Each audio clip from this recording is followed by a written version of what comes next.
Ayon sa iyong liham, pinapirma ka ng iyong asawa sa isang kasulatan o kasunduan na kayo ay hiwalay na. May bisa ba ito o wala? Ayon sa ating batas, ito po ay walang bisa dahil dalawang klase lang po ang pwedeng makapagpahiwalay sa isang mag-asawa. Una, kapag isa sa inyo ay patay na. Pangalawa, kapag ito'y napagdesisyonan na ng isang korte o ng isang judge na kayo ay hiwalay na sa pamamagitan ng annulment. At tungkol naman sa suporta sa iyong anak, pwede kayo mag-file sa isang family court kung saan kayo nakatira. At kung tungkol naman sa kriminal na aspeto, pwede po kayong magsampa rin ng kaso ng Anti-Violence Against Women and Their Children Act of 2004. Yun po ay ang Republic Act 9262. Kung saan kayo magpa-file ng criminal aspect ay sa isang regional trial court kung saan din kayo nakatira. Ayun po. So yung kasunduan po ninyo ay wala pong bisa.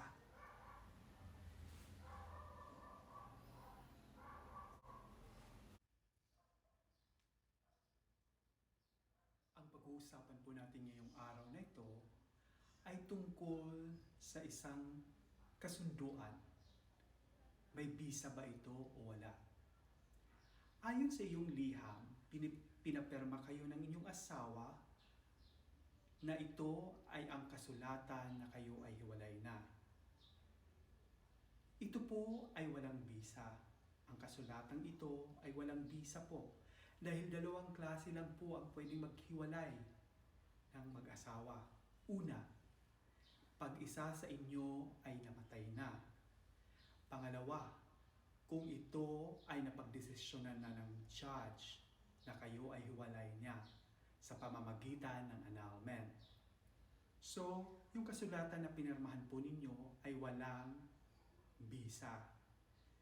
Pangalawa, tungkol naman sa sustento ng iyong mga anak, pwede pa kayo mag-file sa family court kung saan kayo nakatira.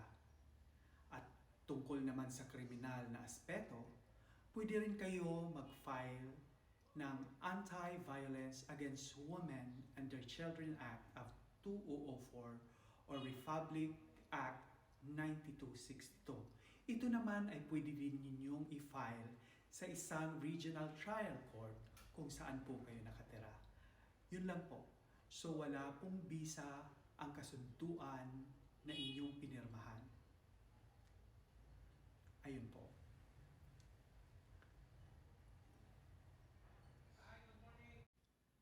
Ako na nga ang biktima, ako ang kinasuhan at nakulong. Nakabaril po ako noong January 21. Hindi po kami kaagad nag-complain kahit ang aking mga magulang.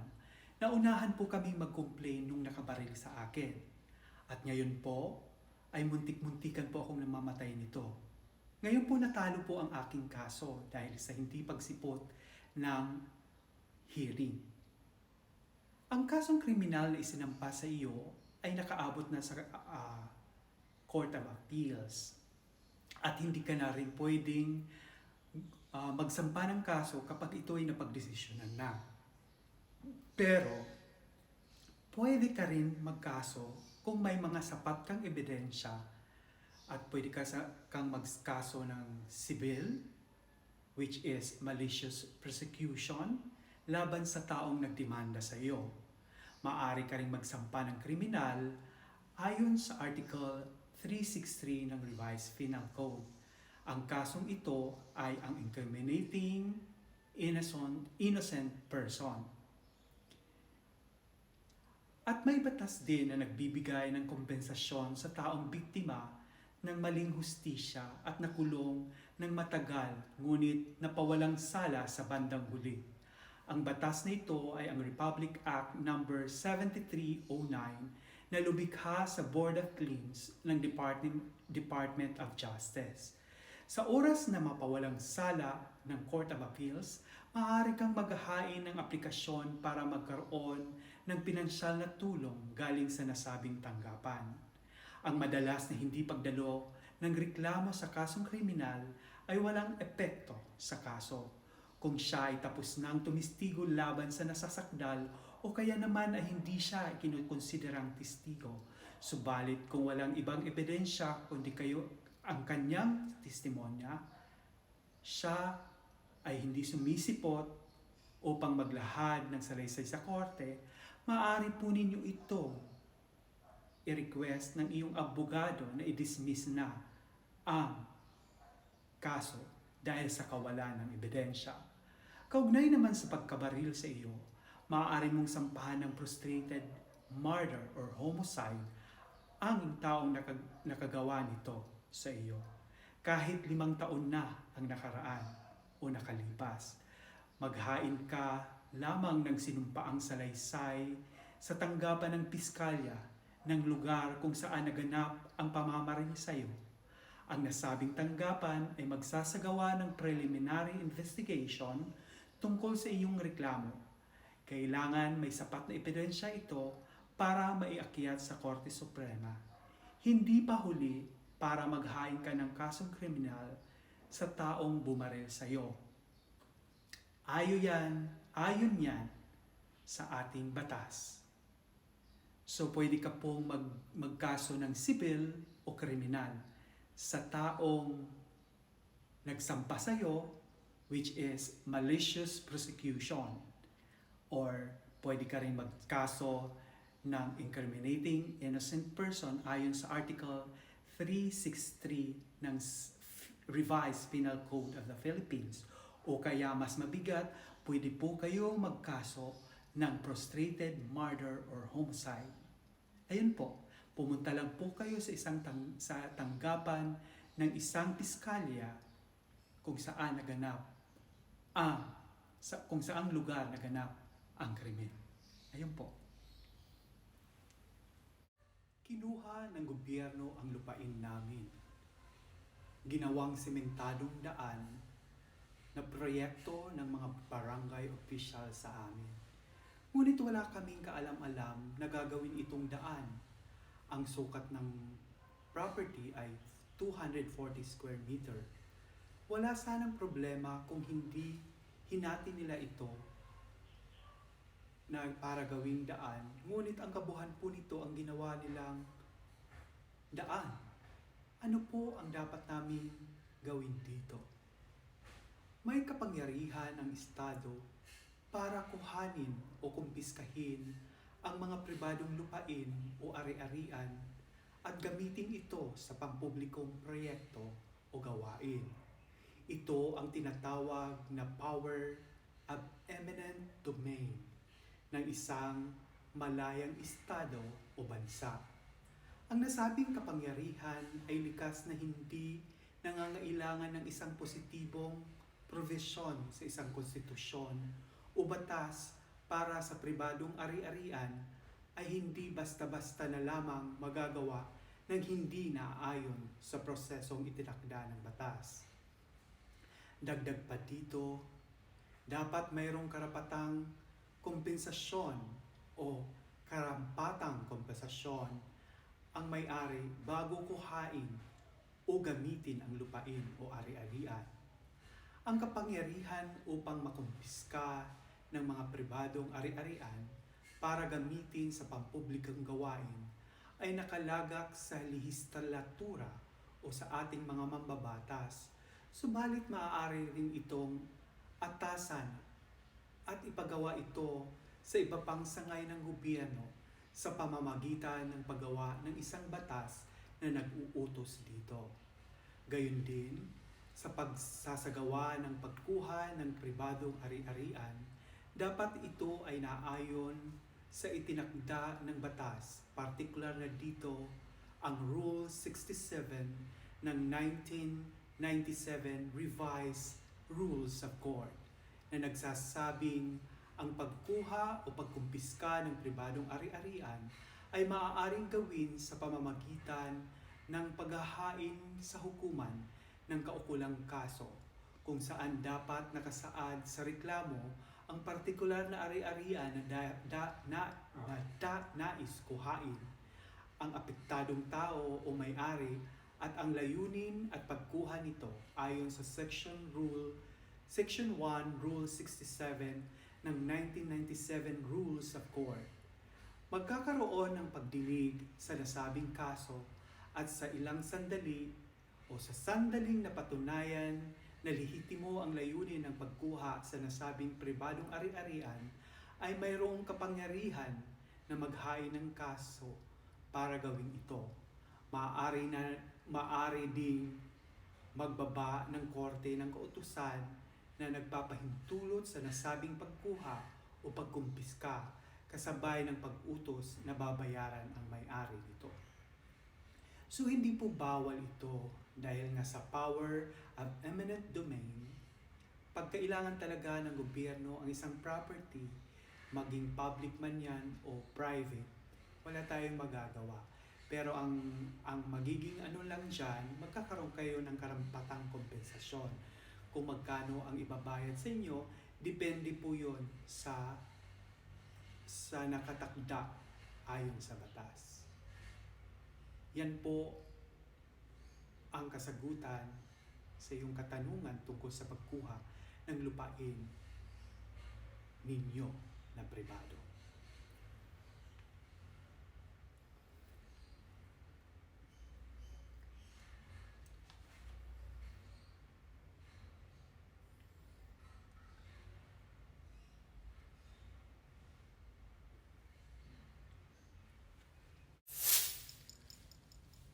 Gustong ipamigay ang mga ari-arian.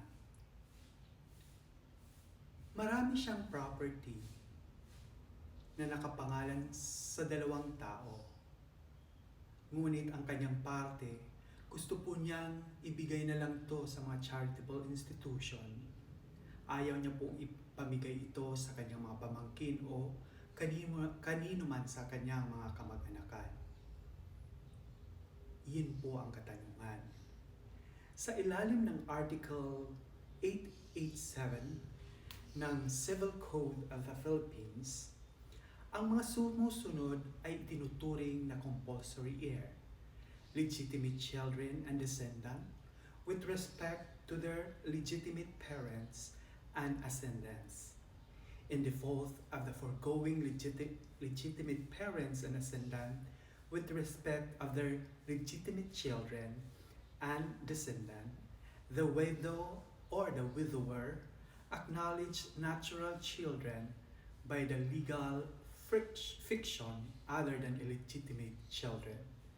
Pwede niya itong gawin na iwanan niya ang lahat ng kanyang pagmamay-ari sa mga orphanage at charitable institution, maliban kung makakaapekto ito sa mga legitimate compulsory heirs.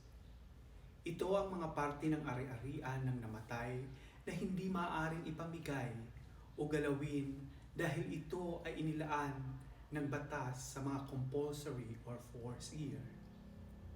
Kapag wala pong legal na tagapagmana, maaari niyang ipamigay sa iba ang kanyang pagmamay-ari. Subalit bago po niya gawin ito, kailangan po muna niyang wakasan ang co-ownership sa mga nasabing ari-arian ayon sa batas. Mayroon po co-ownership kung ang pagmamay-ari ng isang bagay ay nasa ilalim ng pangalan ng magkaibang tao.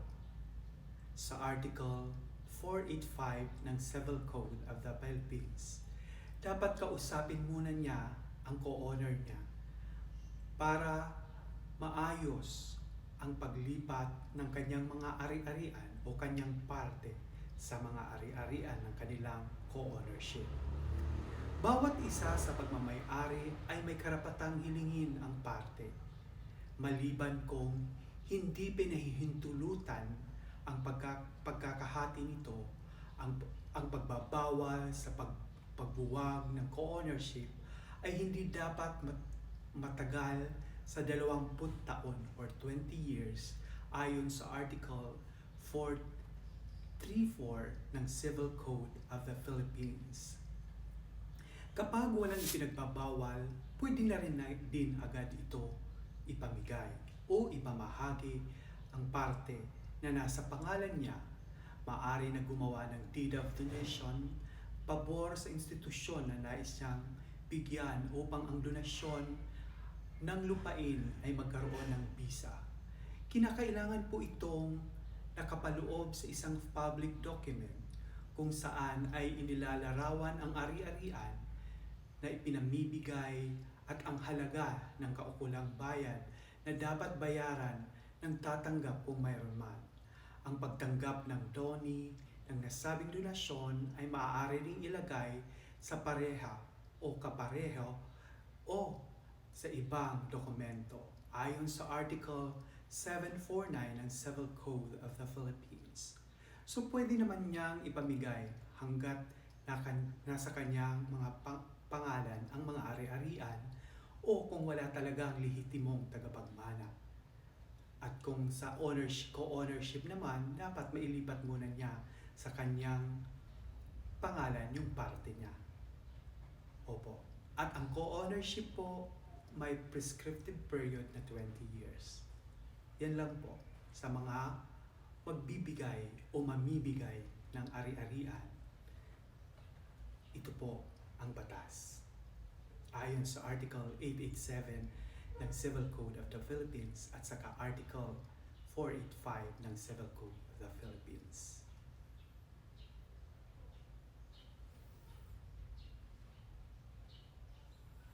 Dalawang beses nagpakasal. Ayon sa iyong liham, ang iyong mister ay nagpakasal muli sa ibang babae. Ito po ay ipinagbabawal ng ating batas dahil ang kasal po ay isang permanenteng institusyon ayon sa Article 1 ng Family Code of the Philippines. Mayroon mga pagkakataon na pwede muling magpakasal ang isang taong nagpakasal na. Ayon yan sa Article 35, 36, 38, 45 at Article 53 ng Family Code of the Philippines. Ang iyong kasal ay tinuturing na bigamos.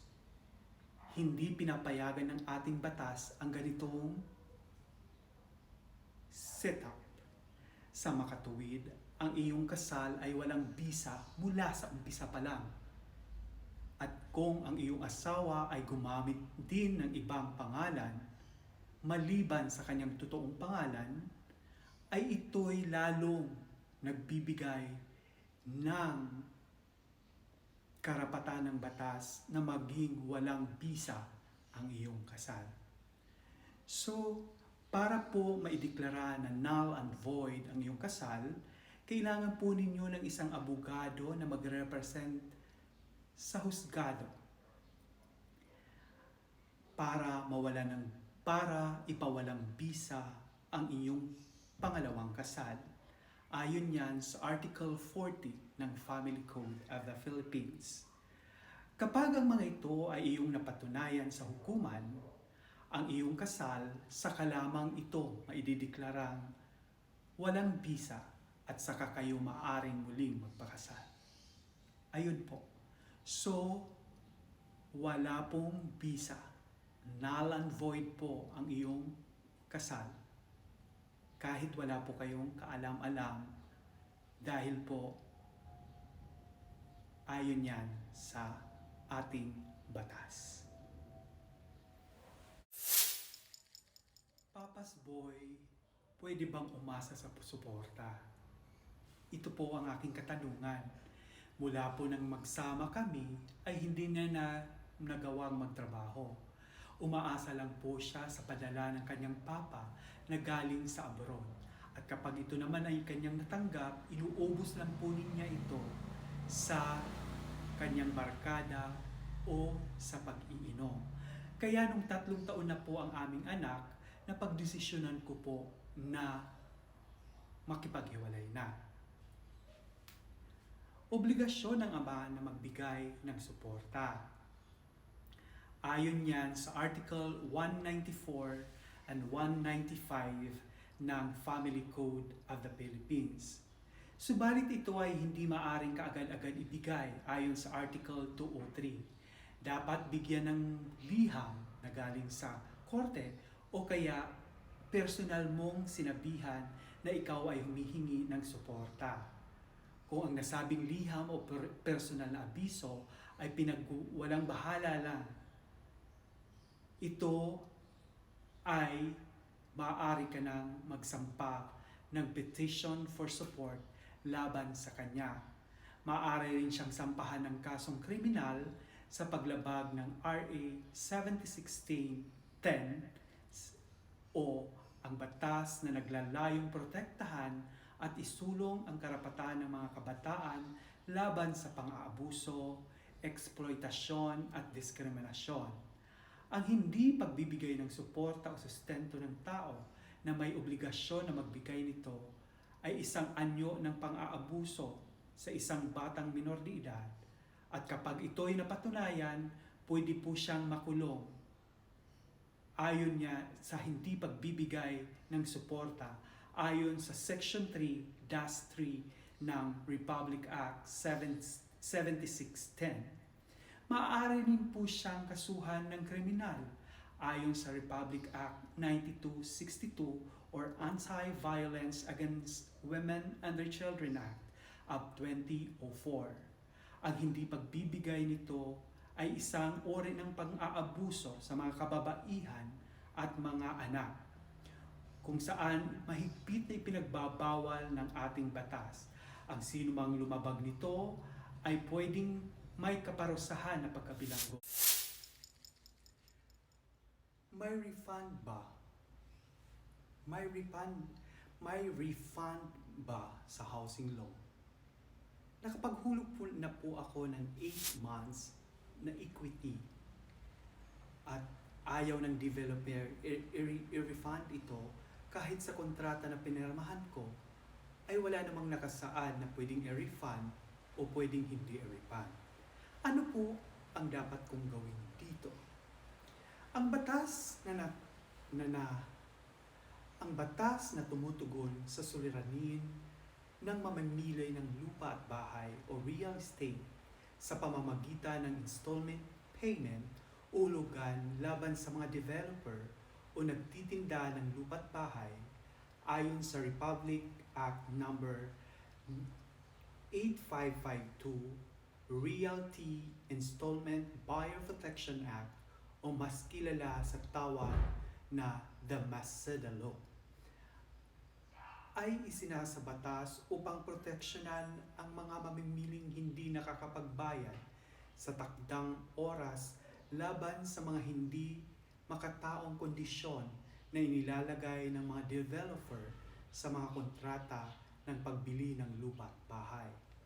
Ayon sa Section 3 ng Republic Act 6552, kung ang mamimili ng lupa at bahay ay nakapagbayad na ng hindi bababa sa 2 taon na installment, subalit hindi nakatupad sa pagbabayad ng mga sumusunod na installment at ang kontrata ng bilihan ay nakansela, ang mamimili ay may karapatan na makuha sa developer ang cash surrender value na nagkakahalaga ng 50% ng kabuuhang hulog ng mamimili at karagdagang 5% kung nakapagbayad na ng lampas na 5 taon na installment. Ngunit hindi susobra sa 90% ng kabuuhang hulog ang maaaring may balik sa mamimili. Ikaw ay nakapagbayad na ng 8 months na hulog sa iyong housing loan. Sa makatuwid, ang Section 3 ng Republic Act 6552 ay hindi maaaring magamit bilang basihan upang ikaw ay makahingi sa developer ng refund sa kabuuang hulog mo. Ngunit ang Section 4 ng nasabing batas ay nagbibigay ng karapatan sa mamimili ng lupa't bahay na nakapaghulog lamang ng hindi lalagpas ng 2 taon na makapagbayad ng hulog na hindi pa nababayaran sa loob ng hindi hihigit sa 60 araw mula ng araw na dapat ay magbayad na ito. Ito ay ang grace period. Ito lamang ang karapatan ng mamamili na makapaghulog ng hindi lalampas sa 2 taon at walang refund na nabanggit sa batas. Maliban pa rito, walang nabanggit sa iyong liham kung may pagkakataon na ikaw ay hindi nakapaghulog sa iyong housing loan upang masakop ng Republic Act 6552. So malinaw sa Republic Act 6552 o mas kilala na the Maseda Law, Buyers Realty Installment Buyer Protection Act or Republic Act number 6552 o mas kilala sa tawag na the Maseda Law, na kailangan nakapagbayad ka at least 2 years. Dahil ikaw ay nakapagbayad ng 8 months pa lang, hindi po kayo sakop doon sa Maseda Law. Pero, pwede po kayong bigyan ng 60 days grace period mula nung due date mo. So yun po, yan po ang nakasaad sa Republic Act 6552, Realty Installment Buyer Protection Act o mas kilalang Maseda Law.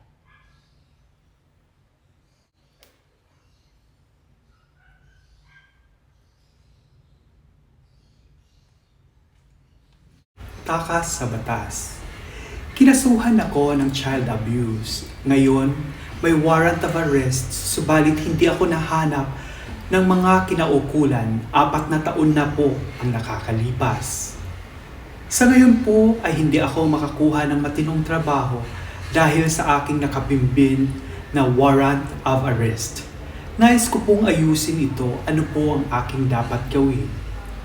Ang kaso na isinampa laban sa iyo ay nandun lang sa record ng husgado kung saan ito ay isinampa. Hindi rin po maalis sa record ninyo sa National Bureau of Investigation or NBI na kayo ay may nakabinbin na warrant of arrest. Sa ganitong sitwasyon ay hindi mo talaga kayo makakahanap ng matinong trabaho. Sa mata ng batas, kayo ay isang fugitive from justice. Ang pinakamabuting gawin ay sumuko sa mga kinaukulan para mabuksan muli ang kaso na isinampa laban sa iyo. Inyo pong alamin kung saang huskado po nakabinbin ang nasabing kaso. Kapag alam na ninyo kung saan ito nakasampa, kayo ay dumulog sa abogado upang kayo ay kanyang matulungan para sa inyong pagsuko sa mga kinauukulan. Kailangan po kasi ninyong harapin ang kaso na isinampa laban sa inyo para mapagtanggol ninyo ang inyong sarili. Malinaw naman po na nakasaad sa ating saligang batas na ang isang inakusahan ng isang krimen ay pinagpapasalagay na inosente hanggat hindi napapatunayan na siya ay nagkasala.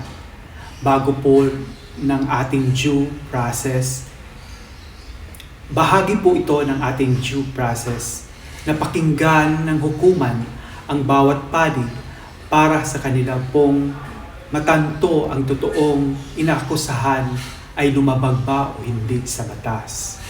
Maaari rin po ninyong lapitan ang mga nagsakdal sa inyo para ipaabot sa kanila ang inyong hangaring sumuko sa kinauukulan para harapin ang sakdal sa kanilang isinampa laban sa iyo. Ano pong malay ninyo kung kanila itong iuurong dahil sa maayos na rin ang kinalalagyan ng kanilang anak. Ngunit hindi po nangangahulugan na kapag nagkapatawaran na kayo ay mawawala na po ang iyong kaso.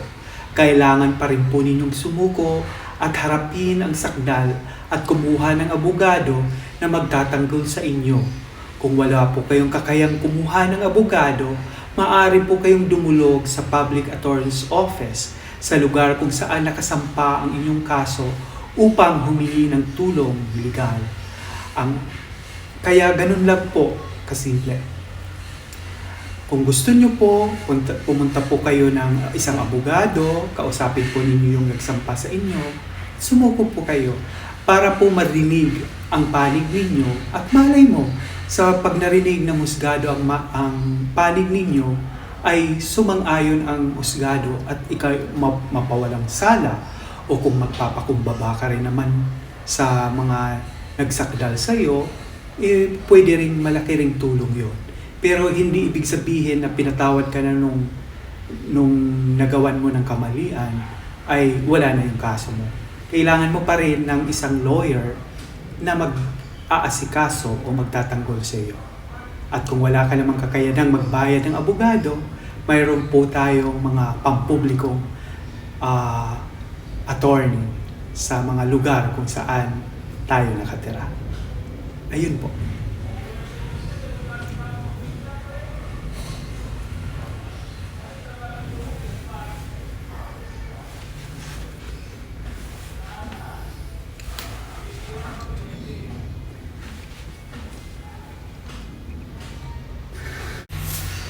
Eight years partner gustong pakasalan. Kasal kami sa huwis, pero 9 na taon na kaming hiwalay. May kinakasama po ako sa kasalukuyan ng 8 taon na. Gusto po sana naming magpakasal. Maaari po ba namin itong gawin? Ang kasal ay isang sagradong seremonya. Ang family code ay nagbibigay ng ilang legal na dahilan upang ang isang kasal ay mapawalang bisa.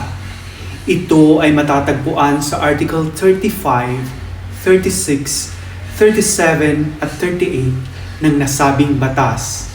Ikaw ay kinasal sa huwes, subalit hiwalay na kayo ng taong pinakasalan mo sa loob ng 9 na taon.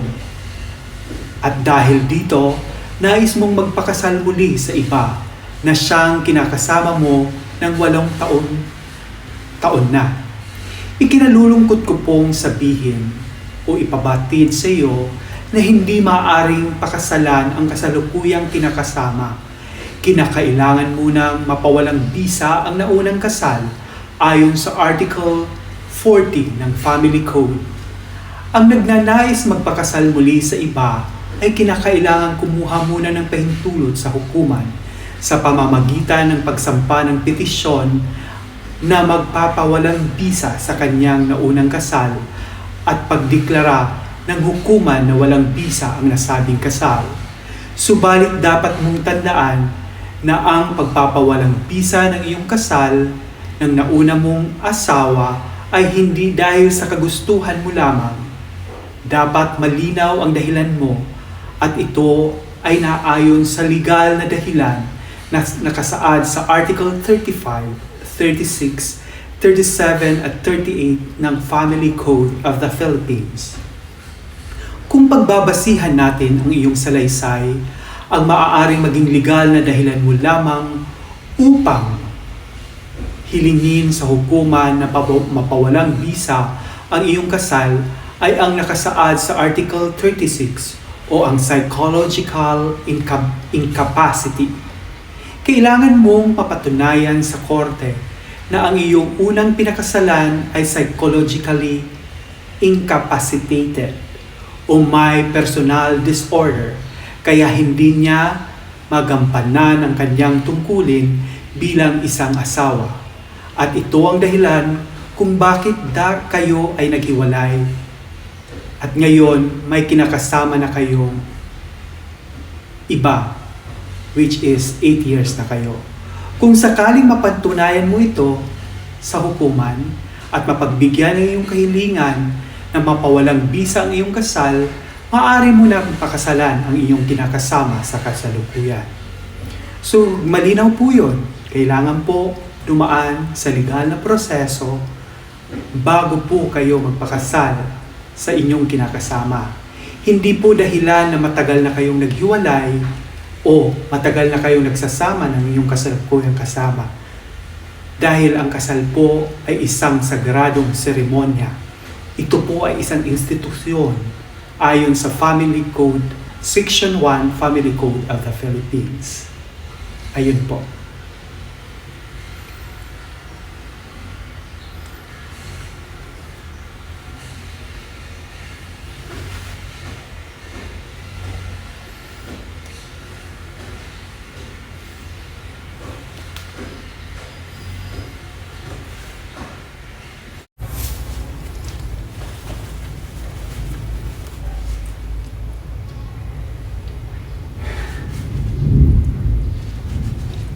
Walang dalang warrant of arrest. Ang Court of Appeals nagdesisyon na noong 2017 or 2017 laban sa akin for attempted homicide na naging final and executory. Pero hindi na-issue ang warrant of arrest sa akin. May bisa pa ba ito? Ang warrant of arrest ay isang kautusan na galing sa hukuman na nagbibigay ng otoridad sa isang opisyal na may ilagay sa kanyang kustudiya ang tao para mapanagutin nito ang ginawang paglabag sa batas.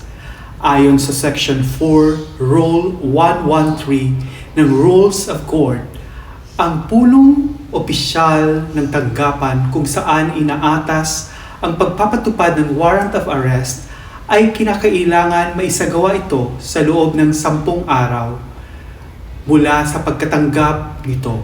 10 araw pagkatapos ng panahong ito, ang nasabing opisyal ay inaatasan ding gumawa ng ulat sa hukuman na nagbibigay ng nasabing utos kung sakaling hindi niya na ipatupad ang warrant of arrest.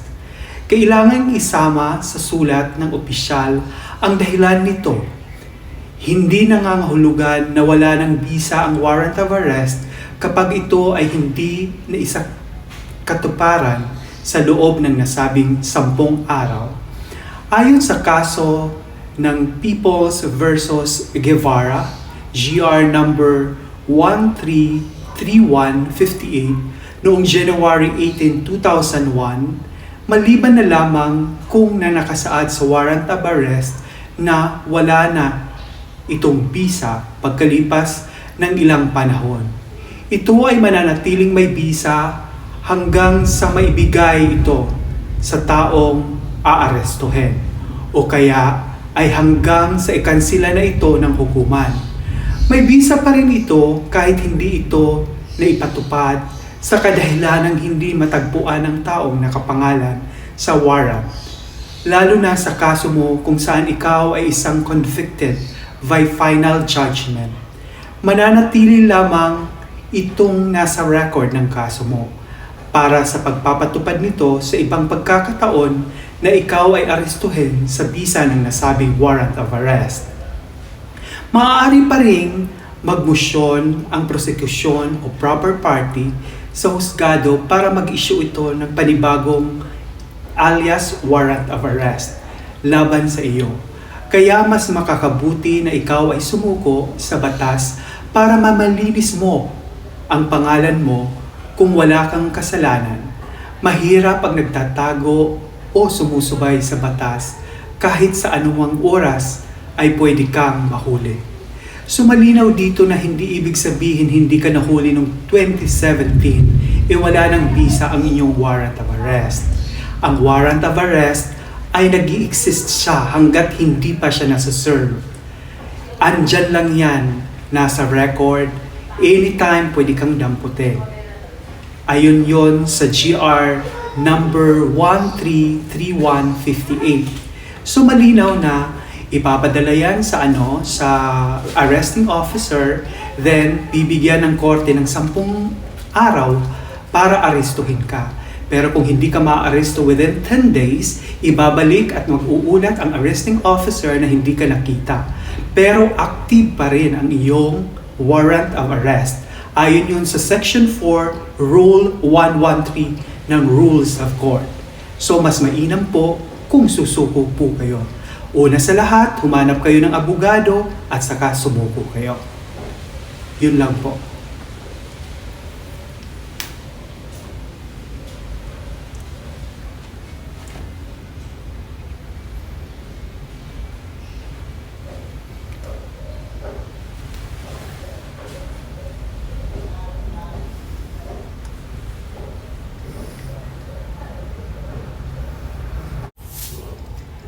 anak ayaw ibigay sa ina. Sa ngayon po ay nasa pangangalaga ng kanyang ama ang aking 3 taong buwang gulang na anak. Bilang ina ng aking anak, ano ang legal na paraan para makuha ko ang aking anak? Kaugnay nito, ang iyong anak ay nararapat na sa ilalim sa inyong pangangalaga alinsunod sa Article 176 ng ating Family Code. Nakasaad sa Article 176, illegitimate children shall use the surname and shall be under the parental authority of their mother, and shall be entitled to support in conformity with this code. Ang hindi lehitimong anak ay dapat nasa sulong pangangalaga ng ina at kustudiya mo. Ayon sa Joey V. Briones versus Maricel P. Miguel ng GR number 156343 noong October 18, 2004. Ito ang alituntunin kahit pa nakilalanin ng ama ang anak niya. Ang nasabing bata ayon sa Moskeld versus Court of Appeal 300 Iskra 464. Sapagkat ang pagkilala ng ama sa bata bilang kanyang anak ay isang dahilan lamang upang bigyan niya ang bata ng suportang pinansyal at hindi para magkaroon ng karapatan ng kustudiya sa bata. Ayon sa David V. versus Court of Appeals 250 Eskra 82, dagdag pa rito, ayon din sa ating Family Code, ang bata na ang edad ay 7 taon pababa ay dapat nasa pangangalaga ng kanyang ina. Kaya naman ikaw ang mas may higit na may karapatan sa iyong anak kahit kinikilala siya ng kanyang ama sa pamamagitan ng paggamit ng kanyang pangalan sa inyong anak. Kaugnay nito, maaari mong kunin ang iyong anak sa kanyang ama bago ka gumawa ng legal na aksyon. Ikaw ay aming pinapayuhan na masinsin makipag-usap muna sa ama ng iyong anak upang maiwasan ang pagsampa ng kaso sa hukuman. Kung hindi siya makikinig sa iyong pakiusap na ibigay sa iyo ang iyong anak, maaari kang magsampa ng bagong petition for habeas corpus laban sa ama ng iyong anak. Sa pagsasampa mo ng nasabing kaso, kinakailangan mo ang serbisyo ng isang abogado. Sumalinaw sa batas. Ayon sa Article 176 ng Family Code of the Philippines, ang pangangalaga ng isang illegitimate child ay dapat nasa ina. Yung parental authority ay nasa ina. At kahit na na-recognize ng ama o ginagamit ng ama niya ang surname ng ama niya, hindi po ito kadahilanan o kinikilala ng batas na siya ang may parental authority. Ito lang po ay nagbibigay sa kanya ng karapatan na suportahan ng pinansyal yung bata. Pero ang karapatan ng kustudiya ay wala po. Ayon po yan sa Court of Appeal 250 Eskra 82. Ayun po. Malinaw po dito sa batas na ito.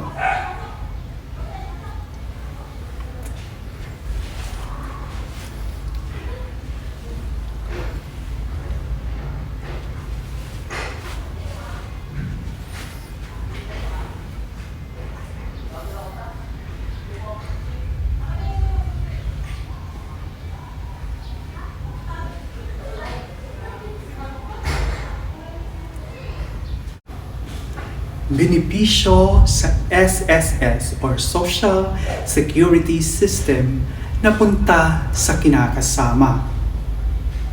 May ibang kinakasamang tatay ko. Kasal po siya sa aking ina, pero ang beneficiary po ng tatay ko sa SSS ay ang kanyang kinakasama sa kasalukuyan.